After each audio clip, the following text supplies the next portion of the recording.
नमस्ते जी, मैं हूं अमिताभ डबराल और ये वीडियो है मेरी 2023 केदारनाथ यात्रा की। जैसा कि पिछली वीडियो में आपने देखा था कि मैं गया था त्रियोगी नारायण।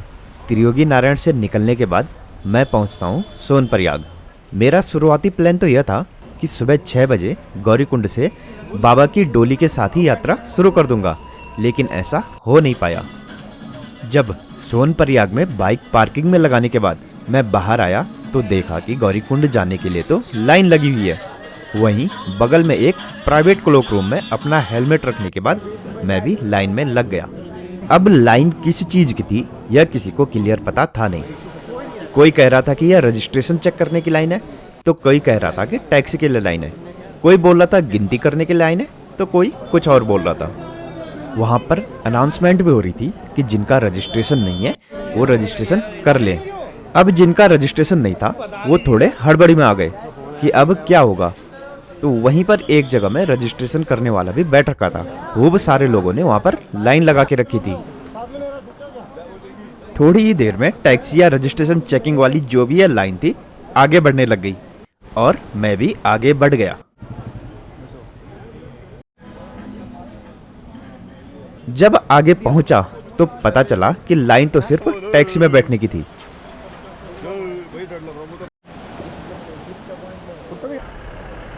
टैक्सी में बैठने के लिए थोड़ी भीड़ भाड़ थी और टाइम भी लग रहा था, तो मैंने फैसला किया कि मैं पैदल ही सोनप्रयाग से गौरीकुंड निकल लेता हूँ। टैक्सी में पिछली बार भी गया ही था, तो इस बार पैदल भी हो जाएगा, ये सब मेरे मन में चल रहा था। सोनप्रयाग से गौरीकुंड पैदल जाने वाला मैं अकेला ही नहीं था, और भी कई सारे लोग टैक्सी में जगह ना मिलने या देरी के कारण पैदल ही चल दिए थे। खच्चर वाले भी जा रहे थे और कुछ साधु सन्यासी भी पैदल ही आगे बढ़ रहे थे। गौरीकुंड पहुंचते पहुंचते मुझे भूख लग चुकी थी, इसलिए आगे बढ़ने से पहले मैंने थोड़ा चाय नाश्ता कर लिया। पेट पूजा करने के बाद मैंने आगे की यात्रा कंटिन्यू की।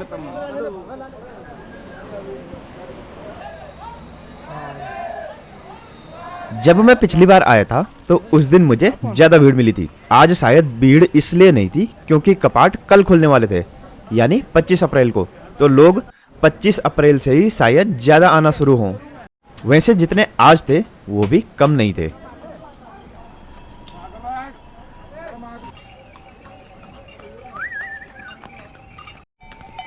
अब धीरे धीरे बढ़ने लगा मैं अपनी मंजिल की तरफ। लोग आराम करते करते आगे बढ़ रहे थे। अभी क्योंकि यात्रा कल से शुरू होनी थी तो दुकानें कम ही खुली थी, लेकिन फिर भी खाने पीने की दिक्कत नहीं थी। काफी सारी दुकानें तो लोग आज से बनाना शुरू कर रहे थे, जो कि 1-2 दिन में तैयार हो भी जाएंगी।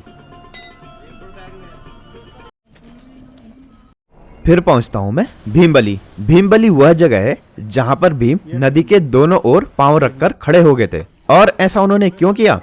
तो इसलिए कि जब पांडव भगवान शिव की खोज में इधर उधर भटक रहे थे तो नारद जी ने उन्हें बताया कि भगवान जो हैं वो केदार घाटी में घूम रहे हैं। तो पांडव उन्हें ढूंढते ढूंढते यहाँ पहुंच गए। महादेव ने उन्हें आता देखा तो रूप बदलकर वहीं चल रही भैंसों के बीच घुस गए। अब पांडव भैंसों में से भगवान शिव को कैसे पहचानते? तो भीम पहाड़ों पर पांव रख के खड़े हो गए। बाकी के भाई भैंसों को भगाने लग गए और भीम के पैरों के नीचे से निकालने लग गए। साधारण भैंसें तो पैरों के बीच से निकल गई, लेकिन भगवान थे, वो कैसे निकल सकते थे? तो वो दूसरी तरफ भागने लग गए और केदार में जाकर धरती में समाने लग गए। ये देखकर भीम ने उन्हें पीछे से पकड़ लिया। इससे भैंस रूपी महादेव का पिछला हिस्सा यहीं रह गया और मुंह वाला हिस्सा नेपाल के पशुपतिनाथ में निकल गया। केदार शब्द के 2 अर्थ होते हैं। धार्मिक अर्थ है के द्वार, यानी मोक्ष का द्वार, और जो विज्ञान में अर्थ होता है वो है दलदल। जो भी केदार भूमि है वो किसी चट्टान पर नहीं है, वो एक पूरा दलदल ही है जो कि समय के साथ ठोस हो गया। भूवैज्ञानिक तो इसे हमेशा ही निर्माण की दृष्टि से अनुपयुक्त मानते हैं, लेकिन फिर भी यहाँ निर्माण कार्य जोरों शोरों से चलता रहता है।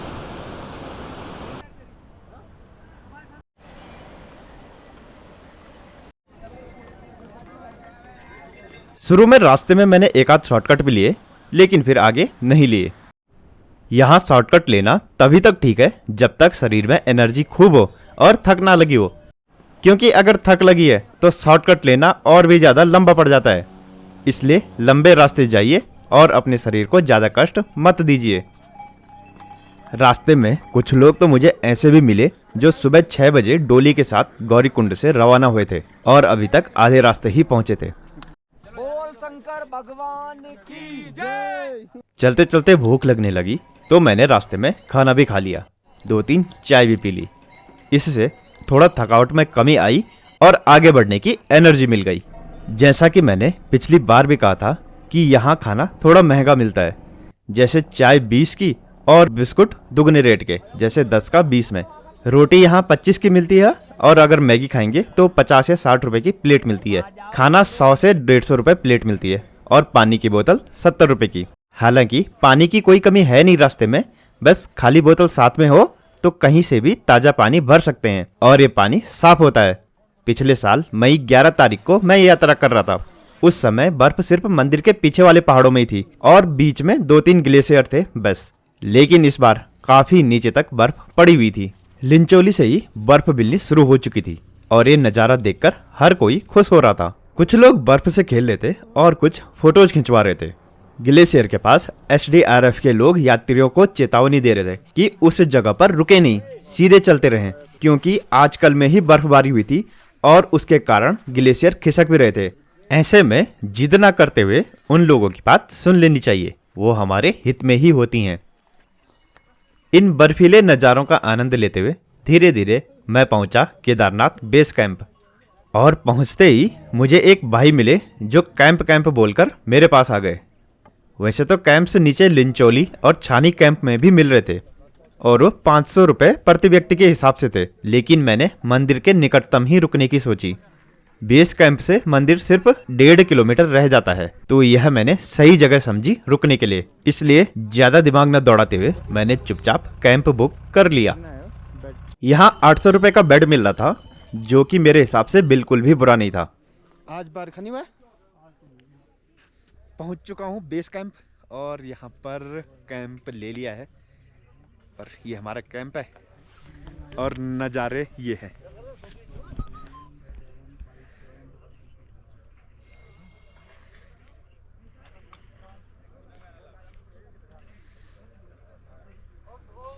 कुछ देर आराम करके थोड़ी थक बिसराने के बाद मैं घूमने निकल जाता हूँ।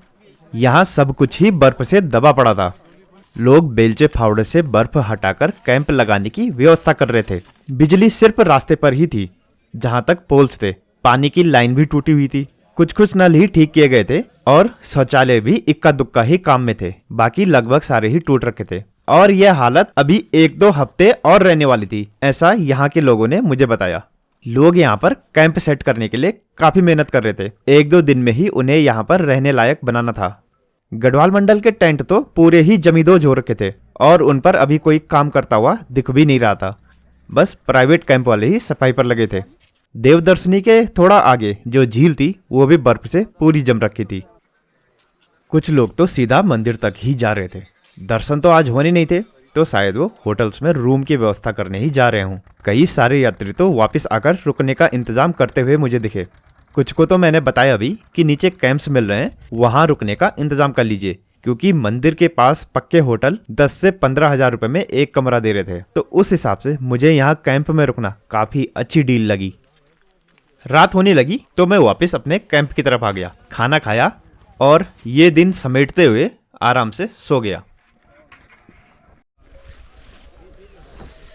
Good morning. सुबह में आराम से ही उठा। नित्य कर्मों से निबटकर अब बारी थी दर्शन की, तो अपना झोला उठाकर चल पड़ा। कुछ लोग तो गौरीकुंड से रात को ही चल पड़े थे और सुबह यहाँ पहुंचे। कुछ लिंचोली की तरफ रुके थे, वो भी इसी समय ऊपर पहुंच रहे थे। सुबह सुबह बर्फ की चादर देखना भी सुकून भरा नजारा होता है। भीड़ बढ़ने लग गई थी और हेलीकॉप्टर भी आने शुरू हो चुके थे।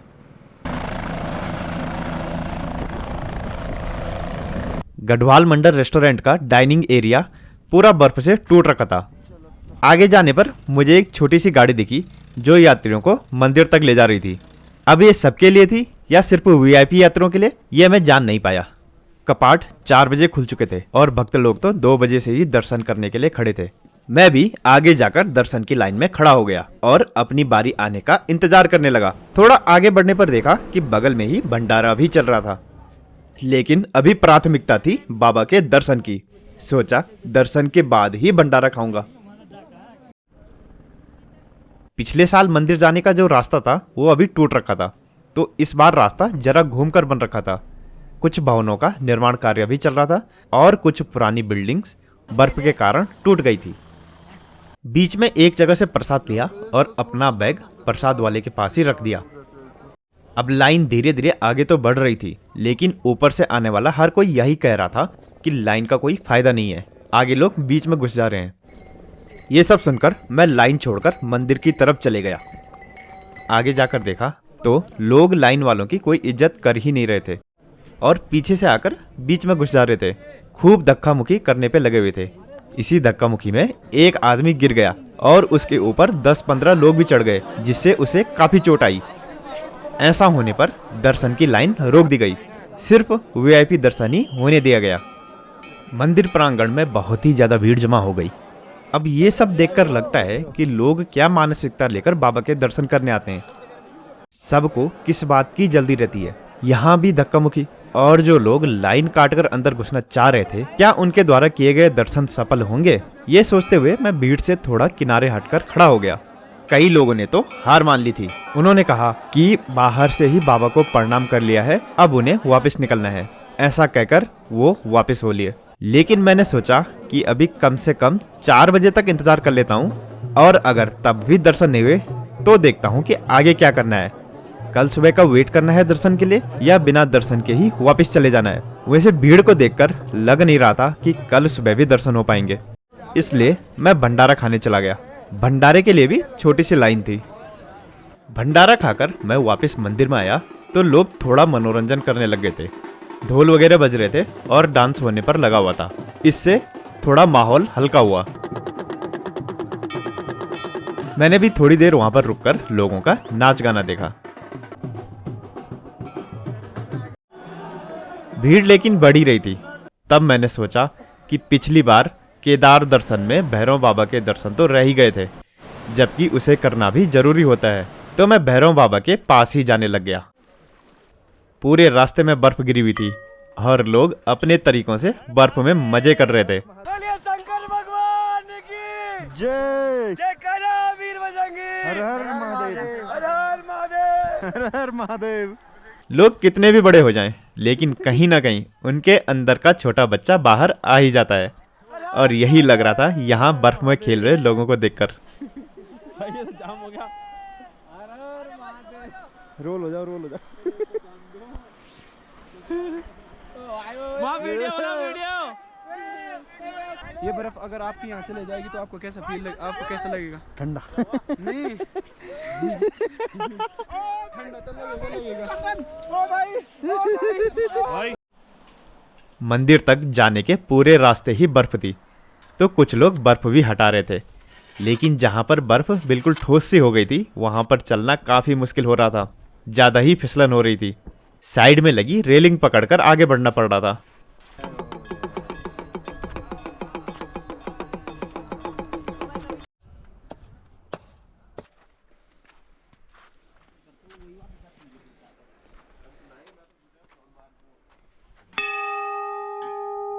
जब मैं मंदिर में पहुंचा तो वहां पर साल की पहली पूजा शुरू होने वाली थी। मैं भी पूजा में शामिल हो गया। एक पुजारी के शरीर में भैरव बाबा प्रकट हुए और उन्होंने घाटी के लिए इस साल की भविष्यवाणी की। फिर आरती हुई और प्रसाद बंटा। यहां से देखने पर भी नीचे बाबा के मंदिर में सिर्फ भीड़ ही दिख रही थी। यहां मौसम हर कुछ मिनट्स में बदलने पर लगा हुआ था। उसी समय कोहरा आ जा रहा था और फिर हट भी जा रहा था। कभी नीचे मंदिर दिख रहा था तो कभी पूरा गायब हो जा रहा था। कुछ देर में वहीं ऊपर रुका रहा और बर्फ में घुमा। उसके बाद धीरे धीरे वापस नीचे की तरफ आने लग गया। नीचे आना और भी ज्यादा मुश्किल था क्योंकि फिसलन ज्यादा ही हो रही थी और ऊपर से मेरे जूते भी बर्फ में चलने वाले नहीं थे। इसलिए मुख्य रास्ता छोड़ मैं ऊपर कच्ची बर्फ में चलने लग गया। वहां चलना थोड़ा आसान था नीचे आने के बाद मैं मंदिर में पीछे बनी सुरक्षा दीवार को देखने चला गया। वहां दीवार पर भगवान शिव के अलग अलग रूप और उनकी कथाएं अंकित हो रखी हैं। 2013 में आई आपदा के बारे में भी वर्णन किया गया है। महादेव के कई सारे रूप तो काफी लोगों को शायद पता भी नहीं होंगे। यहाँ पर आकर उन्हें थोड़ी जानकारी मिल जाएगी। इसे मैं एक अच्छा प्रयास मानूंगा। कुछ देर बाद जब मैं मंदिर की तरफ आया तो बर्फबारी शुरू हो चुकी थी। कई सालों बाद दोबारा बर्फ गिरते देखने को मिली तो दिल खुश हो गया। शंकराचार्य समाधि बर्फबारी में और भी ज्यादा सुंदर लग रही थी। काली मूर्ति के ऊपर सफेद बर्फ बहुत ही ज्यादा प्यारी लग रही थी। मंदिर के पीछे जो भीमशिला है उसी के बगल में थोड़ी जगह है, तो वहां पर जो लोग खुद का कैंप लेकर आए थे उन्होंने पड़ाव डाला हुआ था। शायद कुछ तो ग्रुप में होंगे और बाकी उन्हें देखकर यहाँ पर आ गए होंगे। कुछ ने तो शंकराचार्य समाधि से सटकर कैंप लगा रखे थे। घूम फिरकर जब मैं मंदिर के सामने आया तो देखा भीड़ छट चुकी है और दर्शन तुरंत हो रहे हैं। फिर क्या था, मैंने भी तुरंत अंदर जाकर दर्शन कर लिए। कमाल की बात है कि जहां 12-1 बजे तक भीड़ के कारण दर्शन ही रुक रखे थे, वहीं 2 बजे के आसपास दर्शन के लिए कोई भीड़ ही नहीं। शायद ये बाबा का ही चमत्कार था कि वे मुझे खुद से मिले बगैर वापस नहीं भेजना चाहते थे। वैसे कहूँ तो मेरा इस समय केदारनाथ आने का कोई प्लान नहीं था। मैंने तो सोच कर रखा था कि सितंबर के समय आऊँगा, आराम से बाबा केदार सहित चारों धामों के दर्शन करूँगा। 17-18 अप्रैल का मेरा प्लान था कि त्रियोगी नारायण से चोपता चंद्रशिला होते हुए 1-2 जगह और जाकर वापस घर लौट आऊँगा। लेकिन मौसम ने बीच में ऐसी अंगड़ाई ली कि मेरा प्लान लेट होते गया। इतना लेट हुआ कि 22 तारीख आ गई और 22 को मैंने वीडियो में देखा कि बाबा की डोली केदारनाथ की तरफ जा रही है। अंदर से आवाज आई कि भाई कहाँ चक्कर में पड़ा हुआ है, अभी चल बाबा से मिलने। और अगले ही दिन मैं निकल पड़ा केदार घाटी की तरफ। त्रियोगी नारायण के दर्शन भी हो गए और कपाट खुलते ही बाबा के दर्शन भी हो गए। जहां एक बार को लग रहा था कि इस बार बाबा के दर्शन करे बिना ही वापस लौटना पड़ेगा, वहीं भैरवनाथ और बाबा केदार दोनों के दर्शन हो गए, वो भी बर्फबारी के साथ। शायद इसे ही बोलते हैं बुलावा आना, कि जब बुलावा आता है तो आदमी पहुंच ही जाता है, और जब तक बुलावा नहीं होता तब तक कितने भी प्लान बना लो, बाबा दर्शन नहीं देंगे मतलब नहीं देंगे। मेरे लिए तो ये छोटी सी चीज ही चमत्कार है। आप क्या सोचते हैं इस बारे में? इस जगह पर लोग जोर जोर से बाबा का जयकारा कर रहे थे। मैंने भी यहाँ पर जाकर देखा कि क्या चल रहा है, तो यहाँ पर जयकारा करने से पानी में बुलबुले उठते हैं। मैंने भी इसे ट्राई किया। हर हर महादेव। केदारनाथ आने की सबसे बुरी बात मुझे यह लगती है कि यहाँ से वापस जाना पड़ता है। बस में हो तो हमेशा यहीं बाबा के चरणों में ही पड़ा रहूं। यहाँ से वापस लौटने पर मन भारी हो जाता है, लेकिन फिर यह कहकर खुद को दिलासा दिया जाता है कि जब एक बार यहाँ से वापस जाएंगे तभी तो दोबारा यहाँ आ पाएंगे, है कि नहीं? इस यात्रा की सुखद और पावन अनुभूतियों को मन में संजोकर आपसे विदा लेता हूँ। बाबा केदार आप सभी पर अपना आशीष बनाए रखें। मिलता हूँ आपसे अगली वीडियो में। जय बाबा केदार।